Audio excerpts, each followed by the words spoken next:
امام شافعی علیہ رحمہ فرماتے ہیں صوفیاء کی دو باتوں نے مجھے بڑی روشنی دی ہے، ان میں سے ایک بات کہ وقت کاٹنے والی تلوار ہے۔ وہ کہتے ہیں وقت ایسے ہے جس طرح کاٹنے والی تلوار ہو، تو اگر تلوار کو اپنے ہاتھ میں لے لیں گے تو جو آپ کاٹنا چاہیں گے وہ کاٹیں گے، اور اگر آپ تلوار کو اپنے ہاتھ میں نہیں لیتے تو تلوار آپ کو کاٹ دے گی۔ تو اس طرح اگر آپ وقت اپنے کنٹرول میں کر لیں گے اور وقت کا اچھا مصرف بنا لیں گے تو پھر آپ وقت کاٹیں گے، نہیں تو وقت آپ کو کاٹ دے گا، کیونکہ وقت ٹھہرتا نہیں ہے۔ تو کہتے ہیں ایک بات تو صوفیاء کی یہ ہے جس نے مجھے بہت سارا نفع دیا، اور دوسری بات یہ کہ صوفیاء فرماتے ہیں کہ اپنے نفس کو نیکی کے کاموں میں لگا دو، حق کے کاموں میں اپنے نفس کو مشغول کر دو۔ اگر تم نفس کو اچھی راہوں پہ لگا دو گے تو تم اس سے فائدہ حاصل کر لو گے، لیکن اگر تم نے نفس کو کسی کام پہ نہ لگایا تو نفس تمہیں کسی کام پہ لگا دے گا، اور اس کا کام باطل ہوگا جس پہ تم کو لگا دے گا۔ تو قبل اس سے کہ نفس تمہیں کسی برائی پہ لگا دے، تم اپنے نفس کو کسی نیکی پہ لگا دو۔ تو کہتے ہیں صوفیاء کی ان دو باتوں نے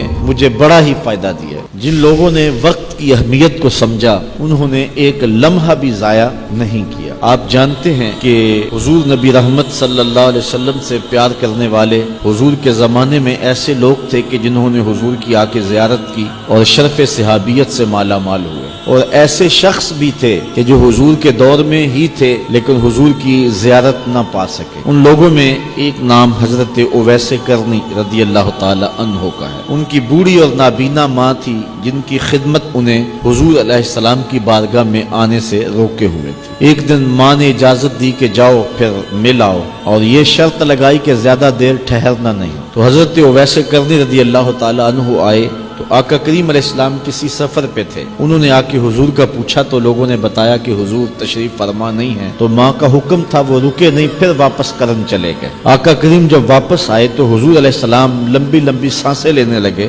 اور فرمانے لگے مجھے یار کی خوشبو آ رہی ہے۔ تو لوگوں نے بتایا تو حضور علیہ السلام نے اویس کا پھر تذکرہ اتنی محبت سے کیا۔ آقا کریم علیہ السلام نے کہ اپنا جبہ عطا کیا، صحیح روایات میں آتا ہے، اور فرمایا کہ کوئی اویس کو ملے اور میرا سلام دے اور یہ میرا جبہ بھی اسے دے، اور اویس کو کہے کہ میری امت کی مغفرت کی دعا کر دے۔ پھر حضرت عمر اور حضرت علی المرتضی رضی اللہ تعالی عنہ دونوں حضور کے وصال کے بعد حضرت اویس کی طلب میں نکلے اور جا کے انہیں ملے، اپنا تعارف کروایا، حضور کا سلام دیا۔ کہانی بڑی خوبصورت ہے ملاقات کی۔ پہلے تو حضرت اویس اپنا نام نہیں بتا رہے تھے۔ حضرت عمر نے پوچھا کہ تیرا نام کیا ہے؟ کہا عبداللہ، اللہ کا بندہ۔ تو حضرت علی نے کہا وہ نام بتا جو تیری ماں نے رکھا ہے۔ تو انہوں نے پھر اپنا نام بتایا، اویس۔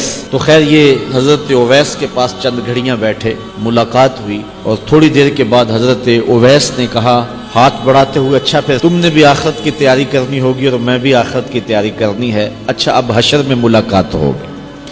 تو اس طرح ان دونوں کو حضرت اویس کرنی نے کہہ کے یہ بات فارغ کر دیا، اور پھر اللہ کے ذکر میں عبادت میں مشغول ہو گئے۔ تو اپنے ایک ایک لمحے کی اور ایک ایک ساعت کی جنہوں نے قدر کی ہے، زمانہ آج انہیں یاد کرتا ہے، اور انہی لوگوں نے جو ہے وہ زمانے کو کچھ دیا ہے اور اپنی آخرت کو سنوارا ہے۔ قیامت کے دن جنتیوں کو جنت میں جا کے کوئی حسرت باقی نہیں رہے گی، دنیا کے سارے دکھ بھول جائیں گے، اور جہنمی کو جہنم میں جا کے دنیا کا کوئی سکھ یاد نہیں رہے گا، اتنی سخت جگہ ہوگی۔ تو جنتیوں کو جنت میں کوئی حسرت نہیں ہوگی، لیکن روایت میں آتا ایک حسرت جنت میں انہیں ہوگی، لا یتحسر اہل الجنہ، جنتیوں کو جنت میں صرف یہی حسرت ہوگی کہ جو لمحے اللہ کے ذکر میں نہیں گزرے وہ ایسے برباد کیوں ہو گئے۔ وقت تو گزر رہا ہے، چاہے سو کے گزار دیں، چاہے غفلت میں گزار دیں، چاہے عیش و عشرت میں گزار دیں، چاہے ذکر الہی میں گزار دیں۔ تو یہ زندگی کا جو میٹر چل رہا ہے نا سانسوں کا، یہ تو چلتا ہی جا رہا ہے۔ یہ سوئے ہیں تب بھی چل رہا ہے، بے ہوش ہیں تب بھی چل رہا ہے۔ یہ نہیں ہے کہ جو زندگی دی گئی ہے بے ہوشی کے